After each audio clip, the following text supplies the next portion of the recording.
Okay, guys. So now we're looking at lexical cohesion, and what I thought I might do is just run you through a quick video of how I look for information when I'm on the internet. So there is a link just here for you guys to go to a page which has actually really good descriptions of what lexical cohesion actually is, and that will take us to this page. Now, when I first saw this page, I was a bit daunted by the amount of information that was on it and didn't know how much of it would be relevant. So the first thing I do is I look at the headings. Okay, so the first heading I come to is definition. I think fantastic. So I go on a read. Lexical cohesion is a linguistic device which helps us to create unity of text and discourse. In contrast to grammatical cohesion, blah, blah, blah. Okay, I'm not getting a lot out of this definition. So what I'm going to do is I'm just going to skip straight on because this definition is actually quite academic. It's not really much help to me. So I'm going to skip right on. Categories is the next heading. I'm not even sure what that really means. I'm not even going to bother reading it. I'll skip on again. The subheading is repetition. Now, straight under repetition, I can see an example, and examples are my best friend when I'm searching websites for information about a certain topic. This will give me a clear example straight away. If the explanation they give me isn't too good, I can usually work it out from the example. So the example here is algae met a bear, the bear was bulgy. Okay, so now let's go up and read that definition. Repetition, or sometimes called reiteration, is the most direct and obvious source of lexical cohesion, so that it is the mere identical recurrence of a preceding lexical item. Now, I don't have to know what lexical item is, because I can go down here and I know the repetition is the word bear. So I'm assuming that whatever a lexical item is the word bear. And you got to remember, lexical actually it's got to do with vocabulary and words. So essentially, repetition to create lexical cohesion is essentially just repeating the word. So algae met a bear, the bear was bulgy. So since this sentence is talking about bear, we know it's in relation to the same sentence here. So there's this overriding theme between the two sentences. And if you're doing this over a whole paragraph, it is obviously bring coherence, make it all linked together. So look, that's pretty basic. Let's move on. Synonymy. Now, I'm already starting to think I might know what this is because it sounds very much like synonym. So let's have a read of the quick definition. According to the Oxford Advanced Learners Dictionary, synonymy refers to the fact of two or more words or expressions having the same meaning. So we're right, it was synonyms. So let's jump down to the example. I heard a sound, I couldn't figure out what the noise came from.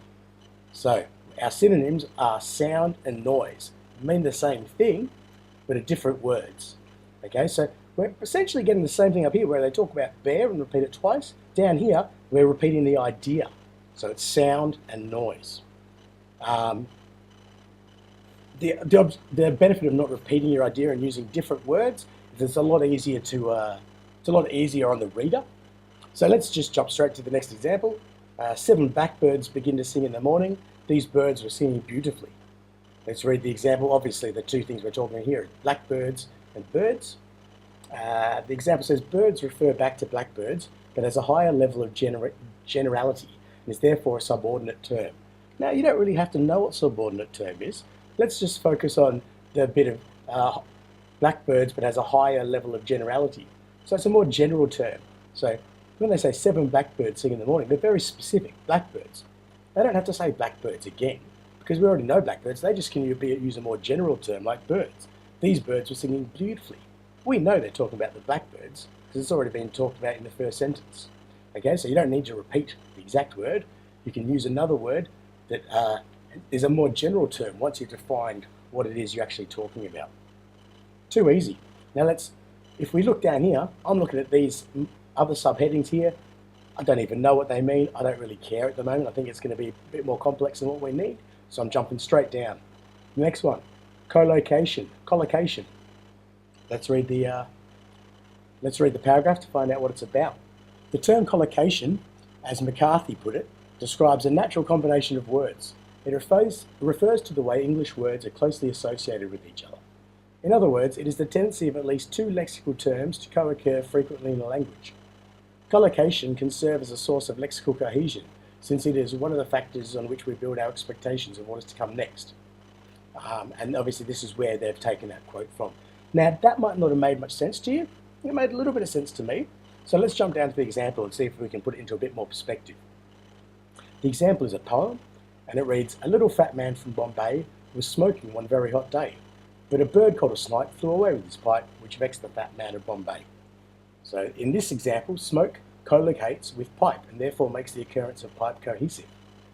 So imagine if we didn't have that sentence with smoking, so it was just a little fat man from Bombay, and then it talks about a bird called a snipe flew away with his pipe. It really wouldn't make much sense because you haven't really talked about why you'd have this pipe to begin with, or what sort of pipe it could be. Could be a plumbing pipe.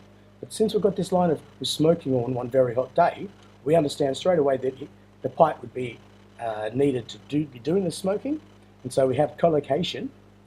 Because they're co-locating next to each other, we understand that they're linked, and so therefore it brings cohesion to the poem. Okay, so this is probably the more complex out of the three. Let's quickly scroll down and see if we can see any other ones. Starts to talk about research and spoken dialogue. Don't think this is going to be relevant. I'm not even going to bother reading those. So let's go up and have a quick recap again.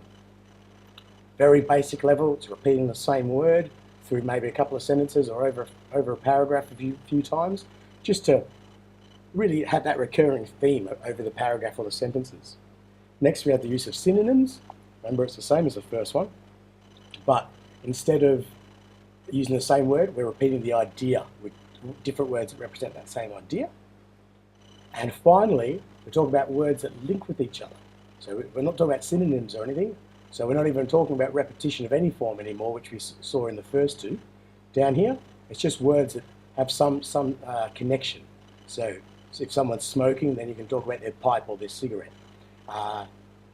Another example might be if someone's playing cricket, you can then maybe talk about a cricket ball or some stumps. So you see they're linked together, and it creates this overriding theme. So cricket balls and cricket stumps are all in under the theme of cricket, whereas here we've got smoking and pipe. It's all under that theme of smoking tobacco. So that's essentially the three forms. Did you see how easy that was? There's a lot of words here I haven't read. I hardly even looked at the actual table of contents, which I probably should have done. Didn't really get anything out of the definition. Didn't read the categories. My examples helped. So just remember, the key here was examples. Always looking for a good example. Got down to here, I didn't even bother reading the bottom half of the page. Not relevant to what we're doing. Okay, so I hope that's helped you guys out. Just a quick glimpse of how I read through a quick website to try and understand if it's got any relevant information for me. If I had gotten down to here and found there was nothing relevant, I wouldn't even bother going on any further. If it hasn't kind of started giving me some clues that this is going to help, I'd close the website and move on to another page. So I hope that's given you a hand and helped you with your task on lexical cohesion.